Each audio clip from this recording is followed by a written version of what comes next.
Ses disciples le suivirent. Le jour du sabbat, il se mit à enseigner dans la synagogue. Beaucoup de gens l'entendirent. Ils étaient étonnés et disaient: d'où cela lui vient-il?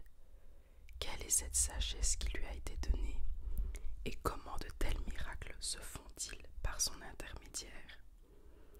N'est-il pas le charpentier, le fils de Marie, le frère de Jacques, de Jos, de Jude et de Simon? Et ses sœurs ne sont-elles pas ici parmi nous? Et il représentait un obstacle pour eux.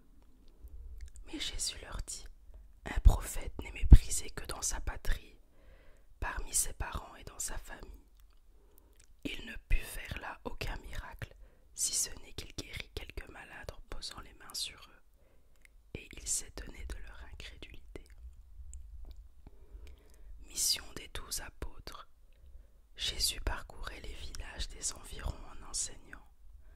Alors, il appela les 12 et commença à les envoyer 2 à 2, et il leur donna autorité sur les esprits impurs.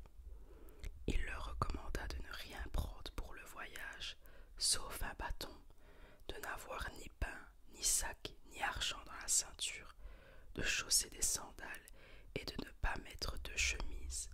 Puis il leur dit: si quelqu'un part, vous entrez dans une maison, restez-y jusqu'à votre départ. Et si dans une ville, les gens ne vous accueillent pas et ne vous écoutent pas, retirez-vous de là et secouez la poussière de vos pieds en témoignage contre eux. Je vous le dis en vérité, le jour du jugement, Sodome et Gomorrhe seront traités moins sévèrement que cette ville-là. Ils partirent et prêchèrent en appelant chacun à changer d'attitude. Ils chassaient beaucoup de démons, appliquaient de l'huile à beaucoup de malades et les guérissaient. Exécution de Jean-Baptiste. Le roi Hérode entendit parler de Jésus, car son nom était devenu célèbre. Il disait: Jean-Baptiste est ressuscité, et c'est pour cela qu'il a le pouvoir de faire des miracles. D'autres disaient: c'est Élie, et d'autres disaient: c'est un prophète comme l'un de nos prophètes. Mais Hérode, en apprenant cela, disait: ce Jean que j'ai fait décapiter, c'est lui, il est ressuscité. En effet, Hérode lui-même avait fait arrêter Jean et l'avait fait enchaîner en prison à cause d'Hérodiade, la femme de son frère Philippe, qu'il avait épousée. Car Jean lui disait: il ne t'est pas permis d'avoir pour femme l'épouse de ton frère. Furieuse contre Jean, Hérodiade voulait le faire mourir, mais elle ne le pouvait pas, car Hérode redoutait Jean, sachant que c'était un homme juste et saint, et il le protégeait. Après l'avoir entendu, il était souvent perplexe, et c'était avec plaisir qu'il l'écoutait. Cependant, un jour propice arriva, lorsque Hérode, pour son anniversaire, donna un festin assez grand aux chefs militaires et aux personnalités de la Galilée. La fille d'Hérodiade entra dans la salle. Elle dansa et plut à Hérode et à ses invités. Le roi dit à la jeune fille: demande-moi ce que tu veux et je te le donnerai.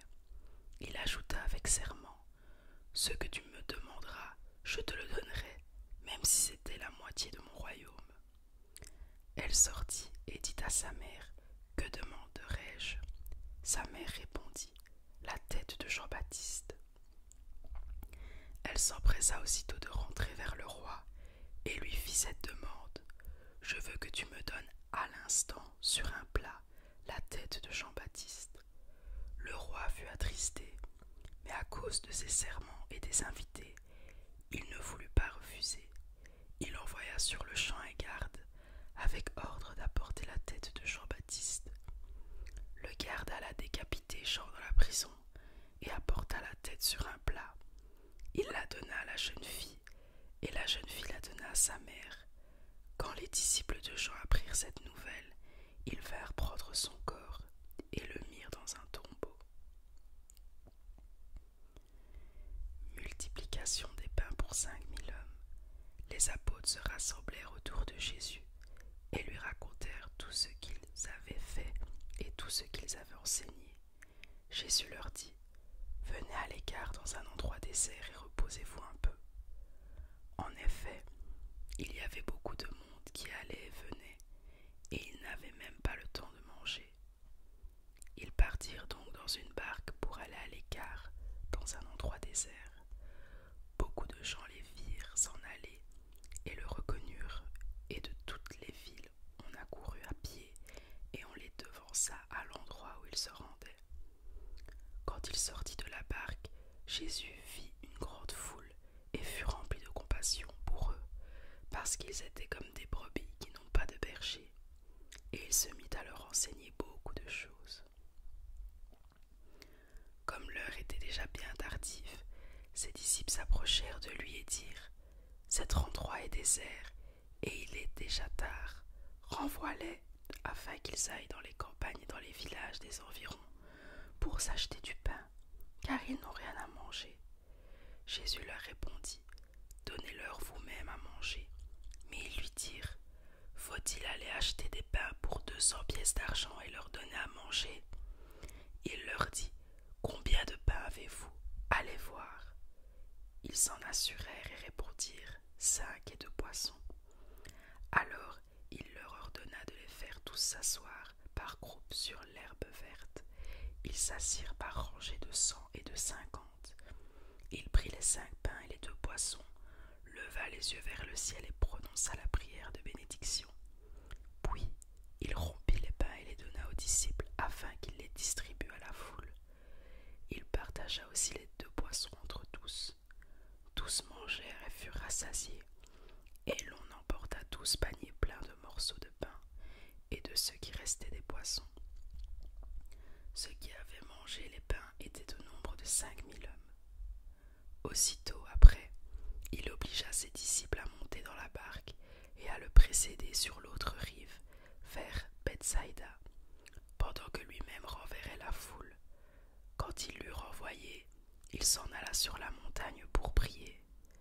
Le soir venu, la barque était au milieu du lac et Jésus était seul à terre. Il vit qu'il avait beaucoup de peine à ramer, car le vent leur était contraire. Vers la fin de la nuit, il alla vers eux en marchant sur le lac, et il voulait les dépasser. Quand ils le virent marcher sur le lac, ils crurent que c'était un fantôme, et ils poussèrent des cris, car ils le voyaient tous, et ils étaient affolés. Jésus leur parla aussitôt et leur dit: Rassurez-vous, c'est moi, n'ayez pas peur. Puis il monta près d'eux dans la barque, et le vent tomba. Ils étaient en eux-mêmes extrêmement stupéfaits et étonnés, car ils n'avaient pas compris le miracle des pains, parce que leur cœur était endurci. Après avoir traversé le lac, ils arrivèrent dans la région de Génézareth et y abordèrent. Dès qu'ils furent sortis de la barque, les gens reconnurent Jésus et parcoururent tous les environs. Ils se mirent à apporter les malades sur des brancards, là où ils apprenaient sa présence. Partout où il arrivait, dans les villages, dans les villes ou dans les campagnes, on mettait les malades sur les places publiques et on le suppliait de leur permettre seulement de toucher le bord de son vêtement. Tous ceux qui le touchaient étaient guéris. Le cœur humain. Les pharisiens et quelques spécialistes de la loi venus de Jérusalem se rassemblèrent auprès de Jésus. Ils virent quelques-uns de ses disciples prendre le repas avec des mains impures, c'est-à-dire non lavées. Or, les pharisiens et tous les juifs ne mangent pas sans s'être soigneusement lavé les mains, conformément à la tradition des anciens. Et quand ils reviennent de la place publique, ils ne mangent pas avant de s'être purifiés. Ils tiennent encore à beaucoup d'autres traditions, comme le lavage des coupes, des cruches et des vases de bronze. Alors les pharisiens et les spécialistes de la loi lui demandèrent: Pourquoi tes disciples ne suivent-ils pas la tradition des anciens, mais prennent-ils au contraire leur repas avec des mains non lavées? Jésus leur répondit: Hypocrites, Ésaïe a bien prophétisé sur vous, comme il est écrit: Ce peuple m'honore des lèvres, mais son cœur est éloigné de moi. C'est faussement qu'il m'honore, en donnant des enseignements vous abandonnez le commandement de Dieu et vous gardez la tradition des hommes, car vous lavez les pots et les coupes, et vous faites beaucoup d'autres choses semblables. » Il leur dit encore: « Vous rejetez très bien le commandement de Dieu pour garder votre tradition. En effet, Moïse a dit: Honore ton père et ta mère, et celui qui maudira son père ou sa mère sera puni de mort. Mais d'après vous, si un homme dit à son père ou à sa mère: Ce dont j'aurais pu t'assister est corban, c'est-à-dire une offrande à Dieu, alors il peut ne plus rien faire pour son père ou pour sa mère. Vous annulez ainsi la parole de Dieu par la tradition que vous avez établie, et vous faites beaucoup d'autres choses semblables. » Ensuite, Jésus appela toute la foule et lui dit: « Écoutez-moi tous et comprenez.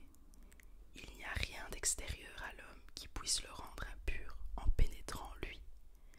Mais c'est ce qui sort de l'homme qui le rend impur.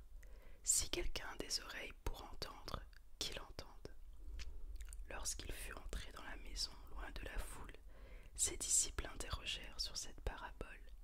Il leur dit: « Vous aussi, vous êtes donc sans intelligence. Ne comprenez-vous pas que rien de ce qui est de l'extérieur entre dans l'homme ne peut le rendre impur? En effet, cela n'entre pas dans son cœur, mais dans son ventre, puis est évacué dans les toilettes. » Il déclarait ainsi que tous les aliments sont purs. Il dit encore: « C'est ce qui sort de l'homme qui le rend impur. En effet, c'est de l'intérieur, c'est du cœur des hommes que sortent les mauvaises pensées, les adultères, l'immoralité sexuelle, les meurtres, les vols, la soif de posséder, les méchancetés, la fraude, la débauche, le regard envieux, la calomnie, l'orgueil, la folie. Toutes ces choses mauvaises sortent du dedans et rendent l'homme impur. » Jésus et la femme non juive. Jésus partit de là et s'en alla dans le territoire de Tyr et de Sidon.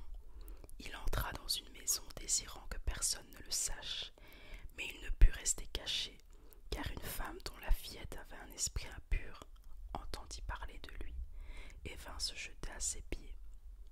Cette femme était une non-juive d'origine syro-phénicienne. Elle le pria de chasser le démon hors de sa fille.